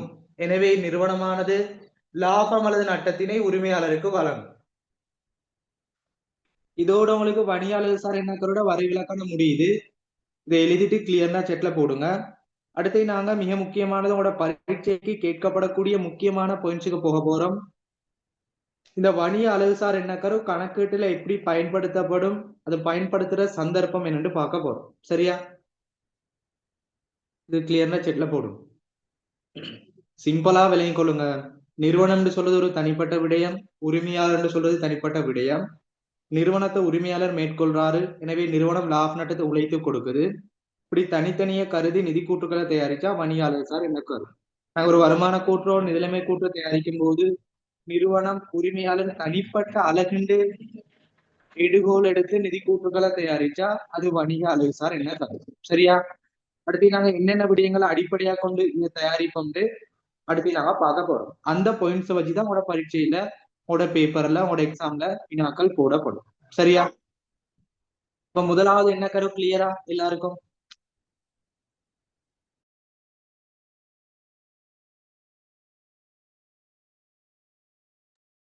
இதுல உங்களுக்கு படித்தார ஸ்பீட் ஆகிக்குதா அல்லது கணக்காகிக்குதா அந்த விடயங்களை சொல்லிக் கொள்ளுங்க. சரியா? இதே அடிப்படையில ஓகே தானே? சொல்லுங்க. உங்களுக்கு நோட்ஸ் எழுதுற விடயங்கள் 2-3 தடவை சொல்றேன், அடுத்து எக்ஸ்பிளைன் பண்றேன், திருப்பி நாங்க நோட்ஸ் ரிவிஷன் பாக்குறோம். இப்போ ஒரே டைம்ல நிறைய தடவை நோட்ஸ் படிக்கிறோம். அப்படி படிக்கிறதுக்கு காரணம் கிளாஸ்ல தெளிவா விளங்கணும். வேற வேற கிளாஸ் போக தேவையில்லை. இப்ப நீங்க வேற எக்ஸ்ட்ரா கிளாஸ் தான் ஆன்லைன்ல வந்து படிக்கிறீங்க. சில மாணவர்கள் ஆன்லைன்ல மட்டும் படிக்கிறீங்க. இப்ப இந்த கிளாஸ்ல ஜாயின் பண்ணா படித்தர விடயங்கள் 100% கிளியரா போகணும். அதனால உங்களுக்கு நான் ரிப்பீட் பண்ணி சொல்லி தருவேன். எனவே மாற்றப்படாம பொறுமையா இருந்து படிச்சு கொள்ளும். சரியா? இன்ட்ரெஸ்டா படிச்சு கொள்ளும். இப்ப அடுத்து நாங்க பார்ப்போம் சந்தர்ப்பம் அல்லது பிரயோகம் போடப்படிக்கு. இப்ப நாங்க ஒவ்வொரு கணக்கு என்ன கருக்களும் நிதி கூற்று தயாரிக்கும் போது நாங்க எப்படி பயன்படுத்துறோம், அதுல சந்தர்ப்பங்கள் பிரயோகங்களை அடிப்படையா கொண்டுதான் உட பரீட்சையில வினாக்கள் போடப்படும். அப்ப அதை நாங்க பார்த்துக் கொள்வோம். அடுத்து பாருங்க சந்தர்ப்பம் அல்லது பிரயோகம். முதலாவது நான் இதை சொல்லித்தாரன், அடுத்து நாங்க நோட்ஸ் எழுதி கொள்வோம். முதலாவது சந்தர்ப்பம் அப்படி நாங்க வரைவிலக்கணத்துல பார்த்த விடயத்தான் முதலாவது சந்தர்ப்பமா சொல்லுவோம். நிறுவனம் உரிமையாளர் வேறுபட்ட அலகு, இது முதலாவது விடயம். உரிமையாளரும் நிறுவனமும் வேறுபட்ட அலகுகள். இரண்டாவது, நாங்க நிதி கூற்றுக்களை தயாரிக்கும் போது உரிமையாண்மைய தனியாக காட்டணும். எப்படி? நிதி கூற்றுக்களை தயாரிக்கும் போது உரிமையாண்மையை தனியா காட்டணும். நாங்க உரிமையாளர்னு சொல்றது வேறுபட்ட அலகு தானே. அப்போ உரிமையாண்மை தனியாக காட்டப்படல் வேண்டும். இதுக்கு நான் வகைப்படுத்தி உதாரணம் சொல்லித்தாரேன். முதலாவது, கணக்கீட்டு சமன்பாட்டுல நாங்க என்ன செய்வோம், உரிமையாண்மையை தனியாக காட்டுவோம். எல்லாருக்கும் தெரியும், சொத்து சமன் உரிமை அல்லது சொத்து சமன் உரிமையாண்மை சக பொறுப்பு. எனவே உரிமையாண்மையை தனியா காட்டுனா அது வணிக அலகு சார் என்ன கரு. இப்படிதான் படிக்கணும். இப்ப அடுத்தது பாருங்க, நிதி கூற்றுக்களை தயாரிக்கும் போது உரிமையை தனியா காட்டுறதுக்கு ஒவ்வொரு நிறுவனங்களை ஒப்பிட்டு சொல்லித்தாரேன். முதலாவது, தனி உடைமை நிறுவனம். தனி உடைமை நிறுவனமா இருந்தா அங்க நாங்க உரிமையில மூலதனம், மேலதிக மூலதனம், பற்றுக்கள், இந்த விடயங்களை நாங்க என்ன செய்வோம்டா உரிமையாண்மையில சீராக்கம் செய்வோம். இதை முதலாவது விலகி கொள்ளணும். மூலதனம், மேலதிக மூலதனம், பற்றுக்களை உரிமையாண்மையில பதிவு செய்வோம். நீங்க அடுத்த தேர்ச்சியில தனியுடைமை நிதி கூற்றுகள் படிக்கும் போது இந்த விடயங்கள் தெரியும். இப்ப பொதுவா நீங்க கணக்கிட்டு சமன்பாட்டுல படிச்சுப்பீங்க. உரிமையாண்மையில என்ன பதிவு செய்யப்படும்? மூலதனம் கூட்டுவோம், மேலதிக மூலதனம் கூட்டுவோம், பற்றுக்கள் கழிப்போம். அந்த விடயம் தான் சொல்லப்படுது. அப்ப நிதி கூற்றுக்கள்ல உரிமையாண்மையை தனியா காட்டுறத வகைப்படுத்தி சொல்லித்தாரன். இப்படி வேறுபட்ட முறையில உதாரணங்கள் வரும். கணக்கீட்டு சமன்பாட்டுல உரிமையை காட்டுதல் அல்லது நிறுவனங்களை வகைப்படுத்தி பார்த்தோம்னா, தனியுடைமை நிறுவனமா இருந்தா மூலதனம், மேலதிக மூலதனம், பற்றுக்கள் உரிமையாண்மையில காட்டப்படும். இரண்டாவது, பங்குடைமை. ஒரு பார்ட்னர்ஷிப் நிறுவனம் 2 தொடக்கம் 20 நபர்களை உள்ளடக்கியதுதான் பங்குடைமை. அப்ப பங்குடைமையில நாங்க உரிமையில வரக்கூடிய விடயங்களை பதிவு செஞ்சா அது வணிக அலகு சார் என்ன கரு. அதுக்கு உதாரணம் பார்த்தோம்னா, பங்காளர் சம்பளம், பங்காளர் மூலதன வட்டி, பங்காளர் நடைமுறை கணக்கில் பதிவு செய்யப்படும். இது நாங்க பின்னுக்கு தேர்ச்சி 10ல படிப்போம். தெளிவா சொல்லித்தாரது என்னன்னு விலை கொள்ளணும் தம்பி தங்கச்சி. உரிமையாண்மை தொடர்பான பதிவு எப்படி வந்தாலும் பணியாளர் சார் என்ன கரு. அதைத்தான் நாங்க தனி உடைமையில, பங்குடைமையில, கம்பெனில தனித்தனியா சொல்லித்தாரோம். இது கிளியரா? அது தனி உடைமையில உரிமைன்னு வந்தாலும் ஓகே, பங்குடைமையில உரிமைன்னு வந்தாலும் ஓகே, கம்பெனில உரிமைன்னு வந்தாலும் ஓகே. என்ன அது வணிக அலகு சார் என்ன கரு? ரெண்டாங்க நிறுவனம் வேறு, உரிமையாளர் வேறு. இது கிளியரா? குயிக் ஆன்சர் பண்ணுங்க. உங்களோட பேப்பர்ல எப்படி தருவான்னு தெரியாது, அதுக்குதான் எல்லாத்தையும் உள்ளடக்கி சொல்லித்தாரு. சரியா? பங்குடைமை தனியுடைமைலாம் அடுத்து அடுத்தே படிப்போம், அது பிரச்சனை இல்ல. இங்க சொல்லித்தாரது பங்குடைமையில உரிமையாண்மை பதிஞ்சா பணியாளர் சார் என்ன கரு? கம்பெனில உரிமையாண்மை தொடர்பா வந்தா பணியாளர் சார் என்ன கரு? தனி உடைமையில உரிமையாண்மை தொடர்பா வந்தா பணியாளர் சார் என்ன கரு? சரியா? அடுத்தே பாருங்க, கம்பெனி. இந்த கம்பெனில 2019 பேப்பர்ல போடப்பட்டிருந்துச்சு. கம்பெனில வரக்கூடிய விடயம் நிறுத்தி வைத்த வருவாய்னு ஒரு விடயம் படிக்கிறீங்க கணக்கிட்டு சமன்பாடுல. இந்த நிறுத்தி வைத்த வருவாயில நாங்க என்ன செய்வோம்டா, இடைக்கால பங்கு லாபத்தை கழிச்சு காட்டுவோம். இடைக்கால பங்கு லாபம் வழங்கும் போது நிறுத்தி வைத்த வருவாயில் கழித்து காட்டுவோம். இதுவும் வணிக அலகு சார் என்ன கருன்னு சொல்லுவோம். அடுத்தது மிக முக்கியமானது, பற்றுக்கள் தொடர்பான விடயங்களை நாங்க உரிமையாண்மையில பதிவு செய்வோம். சரியா? இது எல்லாத்தையும் நாம சொல்லுவோம் உரிமையாண்மை தொடர்பான விடயம்.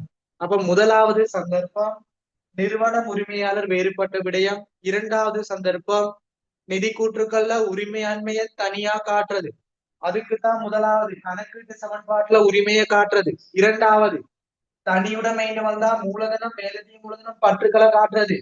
பங்குடைமைன்னு வந்தா அந்த பங்குடைமையில உரிமையில பதிவு செய்யக்கூடிய ஏதாவது ஒரு உதாரணம், பங்காளர் நடைமுறை கணக்கு, பங்காளர் மூலதன கணக்கு நீக்கி அதுல பதிவு செய்யக்கூடிய விடயம் ஏதாவது வந்தா அது பணியாளர் சார். அடுத்து 2019 பாஸ் பேப்பர்ல போடப்பட்ட விடயம், ஒரு கம்பெனில இடைக்கால பங்கு லாபம் செலுத்தும் போது நிறுத்தி வைத்த வருவாயில கழிக்கிறது. வணிக அலகு சார் என்ன கரு? அடுத்து இறுதியா சொல்லித்தாரன், இந்த வணிக அலகு சார் என்ன கருக்கு மேலதிகமான ஒரு விடயம், நிதி கூற்றுக்களில் வணிகத்தின் பெயரை குறிப்பிடுதல்.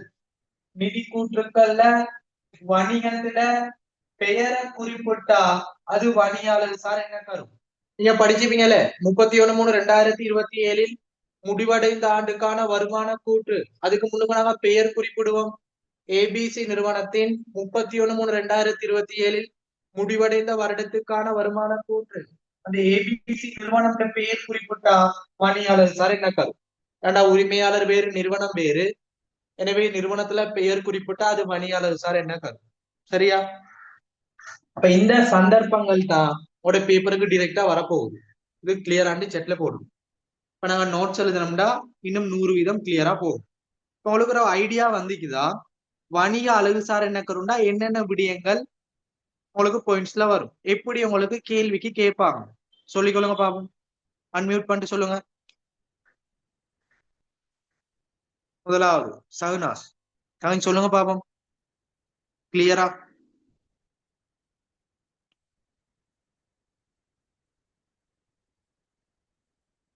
பணி அலகு சார்னா என்ன, அடுத்தது பணி அலகு சார் பயன்படுத்தக்கூடிய சந்தர்ப்பம், ஐடியா ஓகேயா? யோகேஸ்வரி, துவாகரன், சொல்லுங்க பாப்போம்.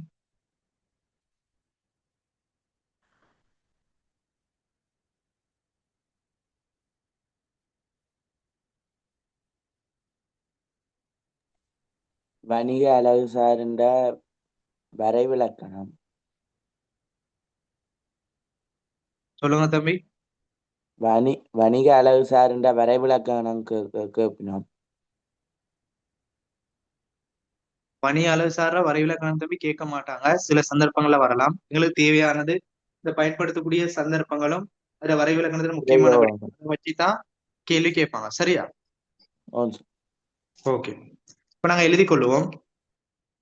வணிக அலகு சார் என்ன கருவில் அதை பயன்படுத்தக்கூடிய சந்தர்ப்பத்துக்கு கீழே எழுதி கொள்ளுங்க, பாயிண்ட்ஸ் படிவு. முதலாவது எழுதி கொள்ளுங்க,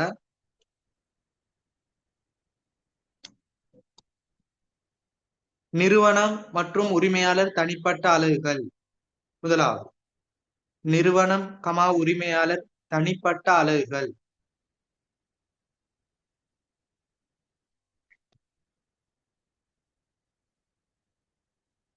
நிறுவனம் உரிமையாளர் தனிப்பட்ட அலகுகள்.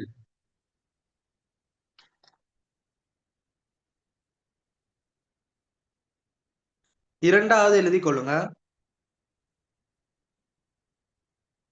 நிதி கூற்றுக்களில் வணிகத்தின் பெயரை குறிப்பிடுதல். நிதி கூற்றுக்களில் வணிகத்தின் பெயரை குறிப்பிடுதல். இப்ப உரிமையாளர் சொல்றது ஒரு தனிப்பட்ட விடயம், நிறுவனம் சொல்றது தனிப்பட்ட விடயம். எனவே நிதி கூற்றுக்கள் வணிகத்தில பெயரை குறிப்பிட்டா வணிகாளர் சார் என்ன கருத்து? நிதி கூற்றுக்களில் வணிகத்தின் பெயரை குறிப்பிடுது. அதுக்கு கீழே உதாரணம் எழுதி கொள்ளுங்க. அதுக்கு கீழே உதாரணம்.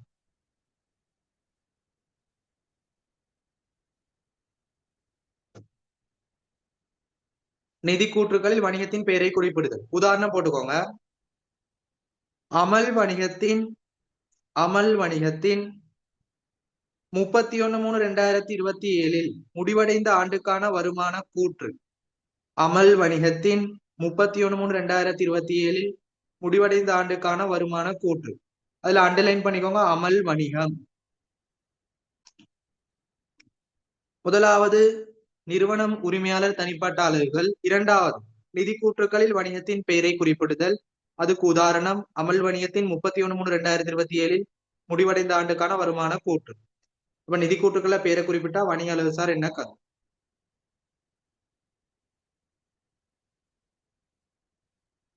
இது ரெண்டும் எழுதுனா ஓகேன்னு போடுங்க. அடுத்தது எழுதி கொள்ளுங்க.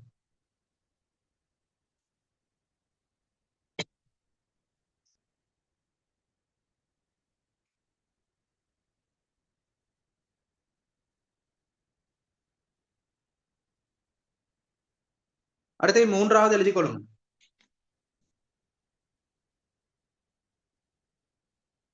பற்றுக்கள் தொடர்பான பதிவுகளை உரிமையாண்மையில் பதிவு செய்தல். மூன்றாவது பற்றுக்கள் தொடர்பான பதிவுகளை உரிமையாண்மையில் பதிவு செய்தல். மூன்றாவது எழுதி கொள்ளுங்க. பற்றுக்கள் தொடர்பான பதிவுகளை உரிமையாண்மையில் பதிவு செய்தல்.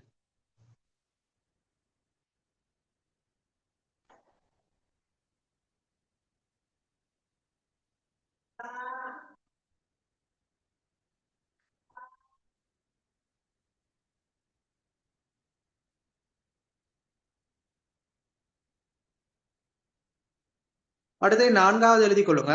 நான்காவது உரிமையாண்மை தொடர்பான சீராக்கங்களை வெளிப்படுத்தல். உரிமையாண்மை தொடர்பான சீராக்கங்களை வெளிப்படுத்தல். உரிமையாண்மை தொடர்பான பதிவுகளை வெளிப்படுத்தல். போட்டுக்கோங்க.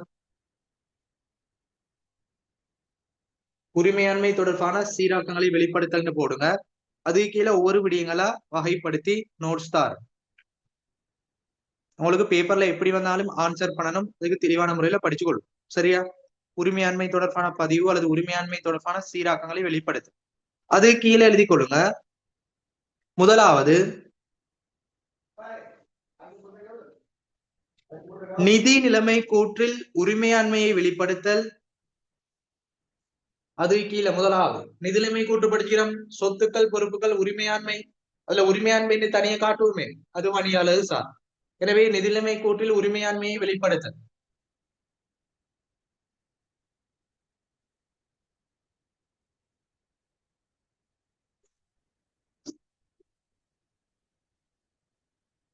அடுத்து இரண்டாவது போட்டுக்கோங்க. கணக்கீட்டு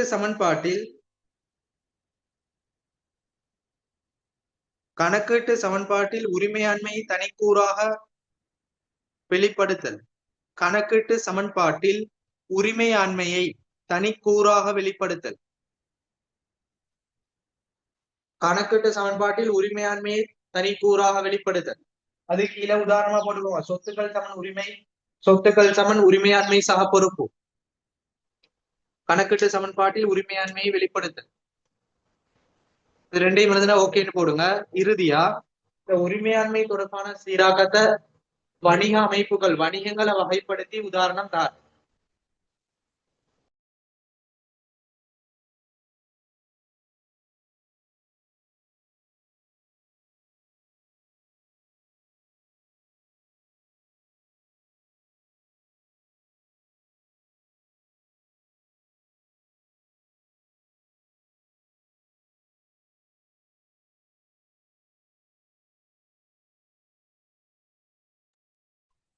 சரியா?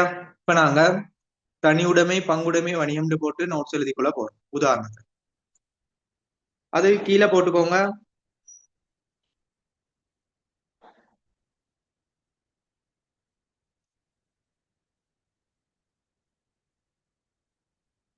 முதலாவது தனி உடைமைன்னு போடுங்க. தனி உடைமை.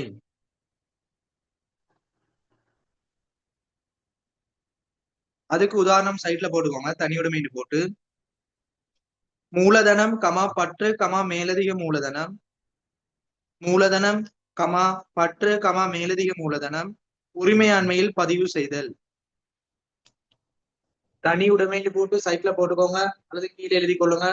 மூலதனம் மேலதிக மூலம் பற்றுக்கள் உரிமையாண்மையில் பதிவு செய்தல். ஒரு தனியுடைமை வணிகத்துல நாங்க மூலதனம் மேலதிக மூலம் பற்றுக்களை உரிமையில பதிவு செய்வோம். உரிமையில பதிவு செய்து வந்தாலே வணிகாளர் சார் அதை வெவ்வேறு முறைகள்ல கேட்பாங்க. அதுதான் எல்லா முறைகளையும் நோட்ஸ்ல தாரன், உதாரணம் அடிப்படையில தாரன்.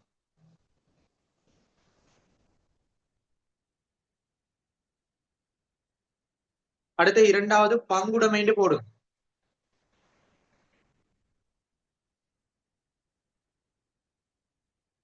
இரண்டாவது பங்குடைமைன்னு போடும்.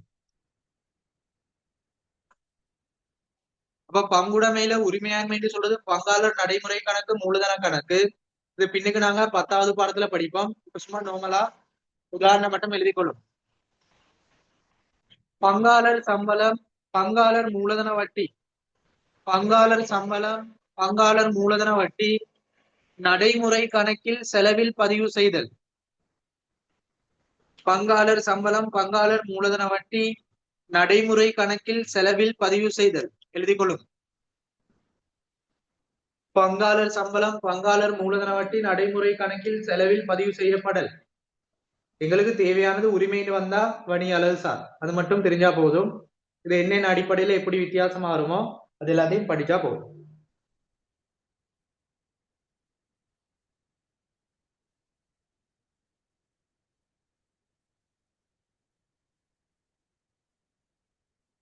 அடுத்து இறுதியா போடுங்க கம்பெனி. இறுதியா போடுங்க கம்பெனி. பிராக்கெட்ல 2019 பாஸ் பேப்பர்னு மென்ஷன் பண்ணுங்க. 2019ல இருந்து 25 மட்டும் பார்த்தா அதுல போடப்பட்டிருக்கும். ஸ்பெஷலா 2019ல மெயினா போடப்பட்டது.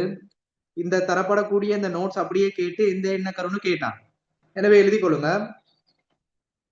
இடைக்கால பங்கு லாபம் செலுத்தும் போது, இடைக்கால பங்கு லாபம் செலுத்தும் போது, இடைக்கால பங்கு லாபம் செலுத்தும் போது அல்லது பங்கு லாபம் செலுத்தும் போது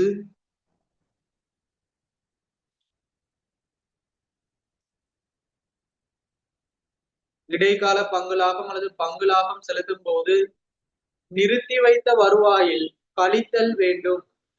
நிறுத்தி வைத்த வருவாயில் கழித்தல் வேண்டும். இப்படியே உங்களுக்கு 2019 பாஸ் பேப்பர்ல போட்டு எந்த என்ன கருண்டு கேட்டா நாங்க தெளிவா படிச்சுட்டோம். வணிக அழகுசார் என்ன கருண்டா நிறுவனம் வேறு, உரிமையாளர் வேறு. எனவே உரிமையாண்மை தொடர்பான சீராக்கம் எப்படி தந்தாலும் வணிக அழகுசார் என்ன கரும். அப்ப தனியுடைமைன்னு தந்தாலோ, பங்குடைமைன்னு தந்தாலோ, கம்பெனின்னு தந்தாலோ, கணக்கிட்டு சமன்பாடோ அல்லது நிதிலைமை கூற்றோ எப்படி தந்தாலும் வணிக அழகுசார் என்ன கரும். சரியா? இதை எழுதி முடிச்சுட்டு எல்லாருக்கும் கிளியராண்டு செக்ல போட்டுக்கொள்ளும். இதோட வணிக அழகுசார் என்ன கரு முடிவடையும். சரியா? அப்ப கணக்கிட்டு எண்ணக்கரு ஆரம்பிச்சு அதுல பிரதான நோக்கம் கணக்கிட்டு எண்ணக்கரோட வகை, முதலாவது வணிக அழகுசார் எண்ணக்கரு, அட முக்கியமான டீப்பா நாங்க எக்ஸ்பிளைன் பார்த்தோம். இதோட வணிக அழகுசார் எண்ணக்கரு முடிவடையுது.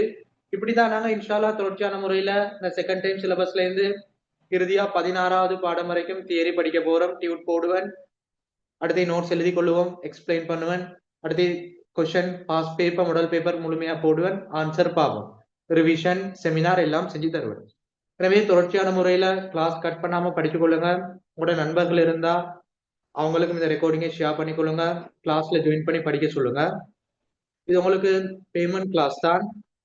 ஃப்ரீ கிளாஸ் இடம்பெறும் போது தேவையான மாணவர்கள் இணைந்து படிச்சு கொள்ளலாம். சரியா? எனவே இன்ஷால்லா நாங்க அடுத்த கிளாஸ்ல தொடர்ச்சியான முறையில அடுத்தடுத்த எண்ணக்கருக்களை படிச்சு கொள்வோம். இதே பேட்டர்ன்ல ஒவ்வொரு எண்ணக்கரு அட முக்கியமான சந்தர்ப்பம் படிப்போம். கணக்கிட்டு என்ன கரு தியரி எல்லாம் முடிவடைய நாங்க வினாக்களுக்கு போவோம். சரியா? கிளாஸ்ல ஜாயின் பண்ணாத மாணவர்கள் ரெக்கார்டிங் போடுவேன். ரெக்கார்டிங்கை பார்த்து டியூட்ஸ்ல தேவையான நோட்ஸ் எழுதி படிச்சு கொள்ளும். இன்ஷால்லா நாங்க அடுத்த கிளாஸ் சந்திப்போம். தேங்க்யூ, ஜிசாக்கல்லா ஹைர்.